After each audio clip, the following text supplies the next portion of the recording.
We are talking about sideline release. When we put counter pressure on the pelvis, it actually opens up that back side. Open up that pelvis and gets that nice bowl happening. When baby is twisting through, coming through the canal, they have a little bit more space to go through that area. We're going to start with Dr. Jess laying down on the ground. First of all, if you are by yourself prepping for babe, we want to make sure that you have an option for you. By laying on your side, hips are going to be stacked. She's going to move this top leg in front of her, and that's going to help to open the pelvis. Then she'll start to lift that leg, activating through, and she's actually going to drop that leg back behind her to kind of get it closed down on the tailbone. Right, so instead of anybody applying pressure, she's going to be moving it through herself. If you're in those later weeks, the option always to add a pillow on your belly so that way you feel supported as you're laying on your side. Let's say that you are in the midst of laboring and you have an epidural. What is an option that maybe you can do? We're going to do the same exact motion, except I'm going to do the work for her. She's going to lift the leg, bring it back behind, bring it down.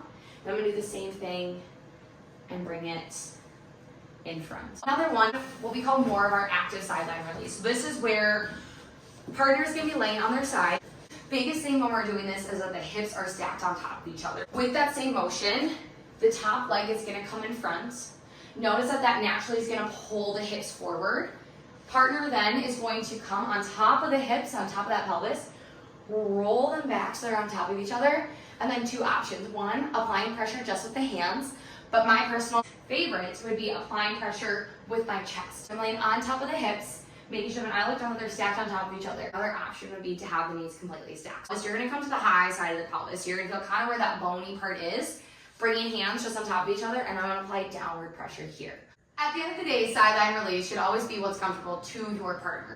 If you're too far forward, your partner may feel like there's a lot of pinchiness in the pubic bone area, and then if you're too far back, it can feel like something's kind of clunky in the tailbone. So finding that sweet spot. If you're too far down on the hip too, like if you're right on this bony part, it might feel like really uncomfortable. So just make sure that you're up on this flat part right here, right on top of the pelvis. Some patients have said that sideline release kind of creates some zingers in the sides of the leg, and it can make sideline release really uncomfortable. So if that is you, I want you to grab a yoga block. You can grab literally anything that has some structure to it that can stabilize on itself, and you can do a couple of different things. You could place it right underneath the knee.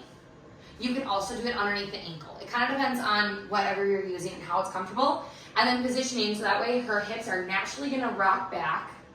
And once I get them stacked, then I'm going to place that block, put it on top, and then from there, apply the pressure down. So now her leg isn't necessarily like floating in space and she doesn't feel like she has to hold it. Rather, it's going to be supported. Take some of those fingers out.